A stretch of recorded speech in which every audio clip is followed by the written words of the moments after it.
Hello बच्चों, let's read the question. The question says thermodynamics is not concerned about every changes involved in a chemical reaction, the extent to which a chemical reaction proceed.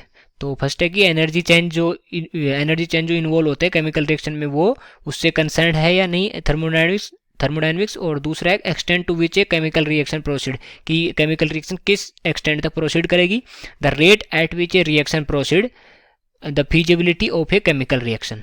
Okay, तो देखना है कि इन किन किन से जो thermodynamics है कंसर्न है या नहीं है। ओके, तो सबसे पहले लिखेंगे इस क्वेश्चन के लिए की कॉन्सेप्ट, और इस क्वेश्चन के लिए की कॉन्सेप्ट क्या हो जाएगा, थर्मोडायनेमिक्स। ये हो जाएगा इस क्वेश्चन के लिए की concept.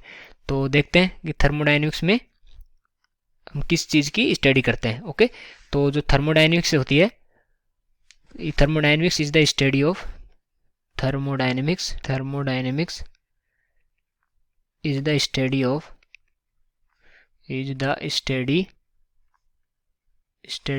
relationship between heat and other forms of energy,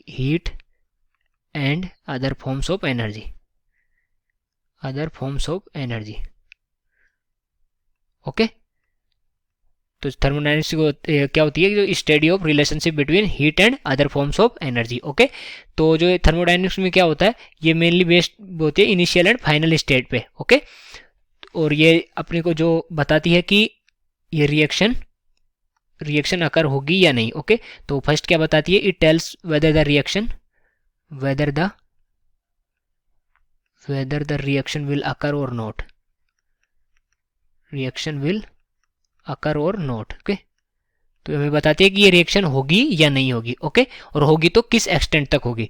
तो जैसे कि ये रिएक्शन की स्पॉन्टेनिटी देख के पता कर सकते हैं कि अगर नॉन स्पॉन्टेनियस है तो अगर रिएक्टेंट इसमें मिक्स कर देंगे तो अपने आप वो रिएक्शन नहीं होगी, उसमें जो एक्सटर्नल एनर्जी की रिक्वायरमेंट रहेगी। ओके, और अगर स्पॉन्टेनियस है तो विदाउट एनी एक्सटर्नल एनर्जी के वो रिएक्शन अकर हो जाएगी। और ये भी बताता है कि ये जो रिएक्शन हो किस एक्सटेंट तक होगी। ओके, तो अगर ये भी देखते हैं कि जैसे हम देखते हैं कि जो एंथैल्पी चेंज है उस रिएक्शन का कितना है। ओके, और जो डेल्टा एच है या जो हीट रिलीज कि कितनी हीट इसमें रिलीज होगी या कितनी हीट ये एब्जॉर्ब करेगा। ओके, तो ये एक्सटेंट भी बता सकती है और रिएक्शन अकर होगी या नहीं होगी, इसको भी इसमें थर्मोडायनेमिक्स में स्टडी करते हैं। ओके, और जो रिएक्शन होगी या नहीं होगी उसी को क्या बोलते हैं अपन, उसी को बोलते हैं feasibility of chemical reaction.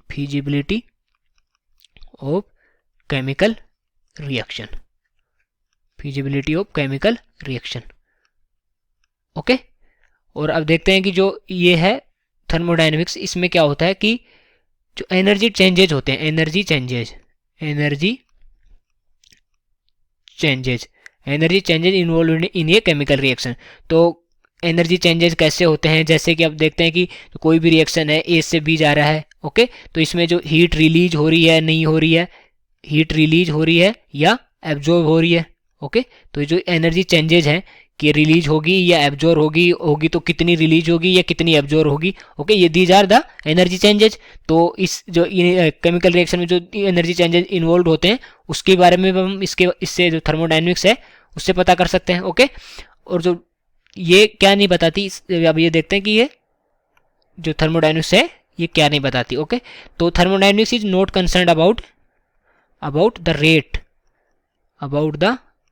Rate of reaction. Thermodynamics में ये तो होता है कि रिएक्शन अकर होगी या नहीं होगी। ओके, और अगर होगी तो किस एक्सटेंट तक होगी ये पता कर सकते हैं, पर जो रिएक्शन की किस रेट से रिएक्शन होगी ये थर्मोडायनेमिक्स में ये कॉन्सेप्ट नहीं होता है। ओके, ये किस में होता है, तो रेट ऑफ रिएक्शन के बारे में किस में होता है, kinetics of chemical reaction. Rate of reaction is dealt with in the kinetics of chemical reaction.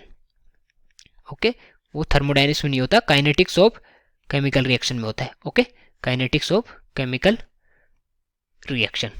तो अगर ऑप्शंस देखें तो जो फर्स्ट ऑप्शन है energy changes involve in A chemical reaction, तो ये क्या हो जाएगा, ये तो करेक्ट हो जाएगा क्योंकि एनर्जी चेंजेस के बारे में ये थर्मोडायनेमिक्स में पता चलता है। और दूसरा है extent to which a chemical reaction proceed, अभी देखा था अपन ने एक्सटेंट का, तो ये भी करेक्ट हो जाएगा।